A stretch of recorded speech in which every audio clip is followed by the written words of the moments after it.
Realmente el espíritu de la Constitución y de la ley no es este que ha seguido Daniel Noboa. Tengo problemas con mi vicepresidenta y la vamos a mandar de viaje lejos, muy lejos, que no estorbe. Es todo lo contrario, o sea, el vicepresidente, ante la falta del presidente, sea temporal o sea definitiva, es quien va a asumir la presidencia, es el reemplazo de este. Por ende, yo entiendo que deben ser personas que se entiendan muy bien, que compartan ideas sobre lo político, sobre lo económico, sobre lo social. Casi que un clon, ¿no? Alguien que pueda llevar a cabo el proyecto, continuar con el proyecto, llevarlo a su fin. El vicepresidente es parte de la función ejecutiva. Así lo dice el artículo 141 de la Constitución. Y deberían complementarse. Por algo el presidente le puede dar funciones al vicepresidente. Están para trabajar también en conjunto. Muy buenas noches amigos conciudadanos. Hoy vamos a hablar sobre la difícil relación entre el presidente y la vicepresidenta. Bueno, hoy finalmente Verónica Abad se pronunció sobre el encargo que le hizo el señor presidente. Ese encargo que le hizo de colaboradora para la paz y precautelar el escalamiento de la conflictividad entre Israel y Palestina. Yo les voy a compartir un fragmento del programa de Jimmy Jairala, Un Café con JJ, donde él el día de ayer, el día lunes 27 de noviembre, hablaba sobre este tema. Nos hace un recuento de la relación del presidente y la vicepresidenta desde la época de campaña, pero además nos decía los caminos que ella podía adoptar, si rechazar el encargo o aceptarlo y por qué. Pero además nos hace un análisis de lo que podría pasar a futuro. Yo creo que deberían prestarle mucha atención a este fragmento de video que les voy a compartir y tenerlo muy presente más adelante. Lo cierto es que la vicepresidenta nos ha metido en un enredo terrible. Un momento, en algo sí no estoy de acuerdo. No es responsable ella. Para mí es responsable el señor Daniel Noboa, porque él la eligió como binomio. Además de esto es responsable el señor Guillermo Lasso, quien no quiso ser objeto de una censura, entonces aplicó la muerte cruzada. Y todos los aspirantes a presidentes del Ecuador armaron con apuro sus binomios. Pero finalmente, la responsabilidad también es de todos nosotros, los electores, porque nosotros elegimos a ese binomio, a pesar que durante la campaña ya se veía las diferencias, el distanciamiento entre ellos. Retrocedamos en el tiempo. ¿Daniel Noboa esperaba ganar la elección del 2023? Yo digo que no.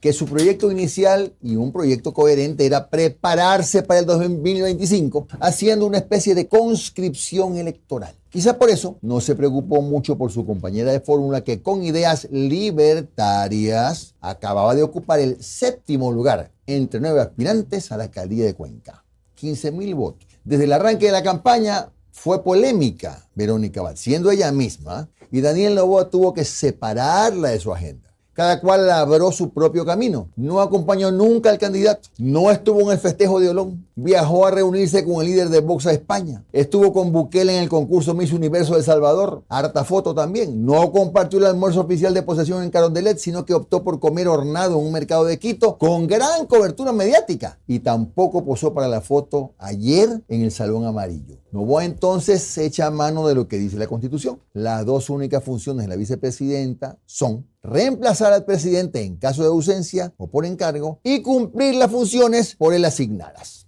Daniel Noboa le acaba de nombrar embajadora de la paz entre Israel y la comunidad árabe, despachando y residiendo en Tel Aviv. Al mismo tiempo dispuso, por optimización de gastos, reestructurar la vicepresidencia. Ahora bien, ¿qué puede pasar? ¿Qué pasa si Verónica Abad se niega a viajar a Israel? No aplica para ella ni para Noboa el incumplimiento de funciones. Pero si no se allana, la Asamblea bien podría, por ejemplo, pedir a la Corte Constitucional que califique la figura de abandono del cargo. Y si es que aún se mantiene la alianza, con 92 votos podrían cesarla. ¿Qué más puede pasar? Pues que acceda a irse y esperar, sin dejar de tener presencia mediática desde el Medio Oriente. Esperar que Noboa se postule para la reelección, en cuyo caso estaría encargada de la presidencia entre 40 y 60, 70 días, dependiendo si hay una o dos vueltas, puesto que el mandatario está obligado a pedir licencia. Y esto es de pronóstico reservado.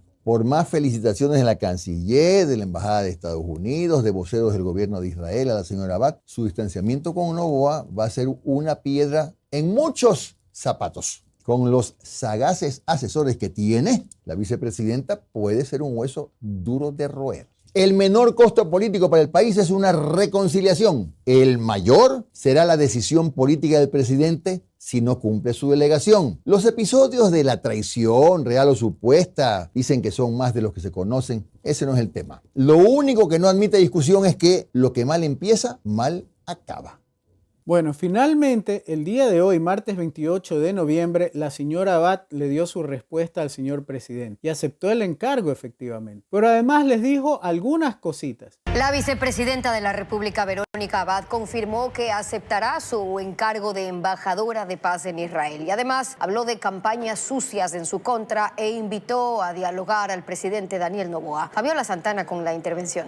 La vicepresidenta se pronunció luego de 4 días de su designación. Hoy, a diferencia del día anterior, Verónica Abad ingresó por el acceso principal a la institución. Luego de 3 horas en su despacho, se acercó al hall donde le esperaba la prensa. Allí anunció al país que aceptó su nombramiento de embajadora de paz en Israel para que no hayan argumentos para destituirla. Por el beneficio del pueblo y para garantizar la estabilidad constitucional, para que en un mal dado acuerdo político no se me interponga un abandono de cargo como lo están pretendiendo. Al no cumplir esta delegación, solicité en horas de la mañana, por eso mi retardo, toda la información para cumplir estas delegaciones con el mayor de los éxitos y de los agrados. Antes de hacer este anuncio, habló sobre una campaña sucia en su contra, orquestada por adversarios políticos e incluso al interior del partido oficialista ADN. Hemos recibido sistemáticos y constantes bloqueos por parte del equipo de trabajo del presidente Noboa. Evidencias tenemos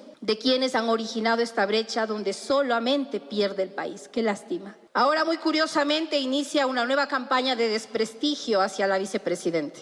Como están acostumbrados, en realidad, a las calumnias y las mentiras, como que he cogido fondos de campaña y que ahora tengo autos nuevos y que a mi familia le he puesto autos nuevos, y etcétera, etcétera. Que invito a todo el pueblo alrededor del país a que si tienen conocimiento de que se está cobrando ese dinero para ocupar puestos, acudan a la fiscalía, denuncien la corrupción, venga de donde venga. La vicepresidenta llamó al diálogo a Daniel Noboa para tratar lo que ella llamó malos entendidos. Señor presidente, pido una vez más aquí, delante de todo el pueblo ecuatoriano, que se siente conmigo y conversemos. Finalmente, les voy a compartir un fragmentito de video del programa de Fabricio Vela, Los Irreverentes, donde él comenta un poco sobre esta situación de presidentes y vicepresidentes en conflicto y se pregunta si no deberíamos revisar la legislación y hacer reformas. Esto de Verónica Abad, me van a disculpar, pero no tiene precedentes. Aquí hay un montón de episodios en los cuales sí, tú has tenido desavenencias entre el presidente y el vicepresidente de la República, sí. Pero esto que ha ocurrido antes de la posesión, porque antes de la posesión ya se advertía justamente esta distancia. Y esta delegación insólita a la vicepresidenta no tiene precedentes. Ahora, tú te remontas obviamente a los últimos 44 años de vida democrática y nos vamos a encontrar con algunos casos, ¿no?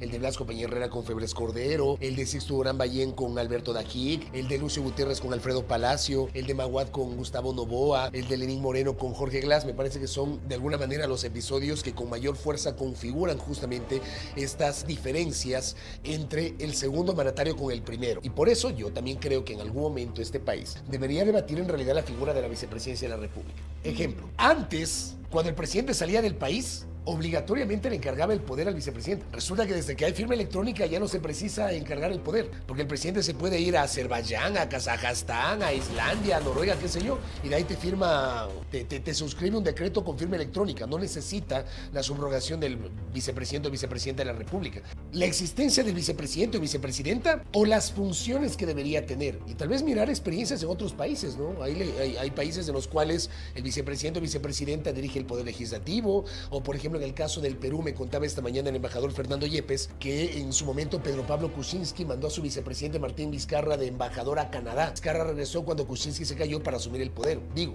experiencias que nos podrían servir para este debate, colegas.